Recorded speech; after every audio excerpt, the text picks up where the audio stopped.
Hi. അപ്പോഴേ ഇന്ന് എന്നാ പരിപാടി എന്ന് ചോദിച്ചാൽ ഒരു 10-20 ചിക്കൻ ഉണ്ട്. അത് നമുക്ക് ബീഫിന്റെ ഐറ്റം കൂടുതലായോണ്ട് ഒത്തിരി പേര് നമ്മളൊരു ചിക്കന്റെ സാധനങ്ങൾ ചോദിക്കാറുണ്ട് കേട്ടോ. അപ്പൊ നമ്മള് ചിക്കൻ അച്ചാർ ഇട്ടേക്കാന്ന് വിചാരിച്ചു. ഓക്കെ, വായോ.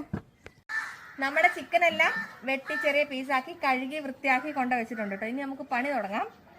അപ്പൊ നമുക്ക് ആദ്യം കുറച്ച് ഉപ്പിട്ട് കൊടുക്കാം. ഒത്തിരി സാധനങ്ങൾ ആദ്യം ഇടണ്ട കേട്ടോ, എല്ലാം കുറച്ചിട്ട് തിരുമിയാൽ മതി. ഇനി നമുക്ക് ഒരു കുറച്ച് മുളക് പൊടി, ഒരിത്തിരി മഞ്ഞൾപ്പൊടി, ഇത് പിന്നെ നമ്മള് വീട്ടിൽ തന്നെ പൊടിച്ച ഗരം മസാലയാണ്, അതൊരു ഇച്ചിരി ഇട്ട് കൊടുക്കാം. ഇനി കുറച്ച് കുരുമുളക് പൊടി, എല്ലാം ഇച്ചിരി ഇച്ചിരി മതി കേട്ടോ, നമുക്ക് ഇട്ട് കൊടുക്കാം. ഇനി നമുക്ക് ഇത് നന്നായിട്ട് തിരുമ്മി സെറ്റാക്കി എടുക്കാം. അപ്പൊ മറ്റേ കോസ്റ്റ്യൂം ചേഞ്ച് ഒക്കെ വേണം.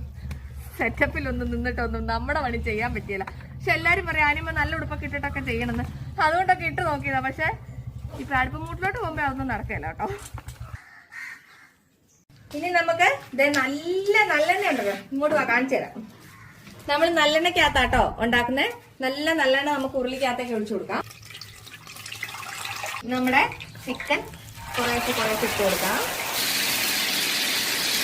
ഇടയ്ക്കൊന്ന് ഇളക്കിയിട്ട് കൊടുത്തിട്ടേ നമുക്കിത് നന്നായിട്ട് ഫ്രൈ ആവണം. കാരണം ഞങ്ങൾക്ക് ഇതിനകത്ത് വാട്ടർ കണ്ടന്റ് പറ്റില്ലല്ലോ, നമുക്ക് കുപ്പിക്കകത്ത് അങ്ങനെ ഇരിക്കാനുള്ളതല്ലേ കുറച്ച് ദിവസം. ഇതുണ്ടോ നന്നായിട്ട് വറന്നു വന്നിട്ടുണ്ട്.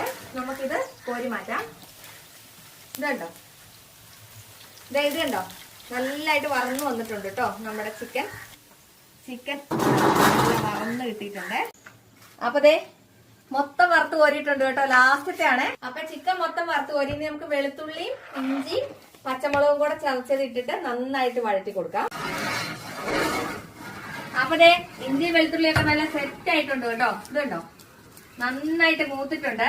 നല്ലപോലെ അതിനകത്തെ വാട്ടർ കണ്ടന്റ് എല്ലാം പോണം. നമുക്ക് മുളക് പൊടിയും കായപ്പൊടിയും മഞ്ഞൾപ്പൊടിയും ഗരം മസാലയും നമുക്ക് ഇട്ട് കൊടുക്കാം. നന്നായിട്ട് മിക്സ് ചെയ്യാം. ഇതിന്റെ പച്ചമണം മാറട്ടെ കേട്ടോ. ഇതിന്റെ അകത്തേക്ക് കുറച്ച് വിനാഗിരിയും കൂടെ ഒഴിച്ചു കൊടുക്കാം. ഇനി നമുക്ക് ഈ വിനാഗിരി തിളയ്ക്കുമ്പോൾ ആവശ്യത്തിനുള്ള ഉപ്പോടെ ഇട്ട് കൊടുക്കാം കേട്ടോ. എന്നിട്ട് നന്നായിട്ട് ഇത് തികന്ന് എണ്ണ തെളിയ നന്നായിട്ട് തിളച്ച് റെഡി ആയിട്ടുണ്ട്. ചിക്കൻ നമുക്ക് വറുത്ത് കോരി വെച്ചേക്കുന്നത് ഇട്ടിട്ട് കൊടുക്കാം. ഇനി നന്നായിട്ടൊന്ന് ഇളക്കി കൊടുക്കാവേ.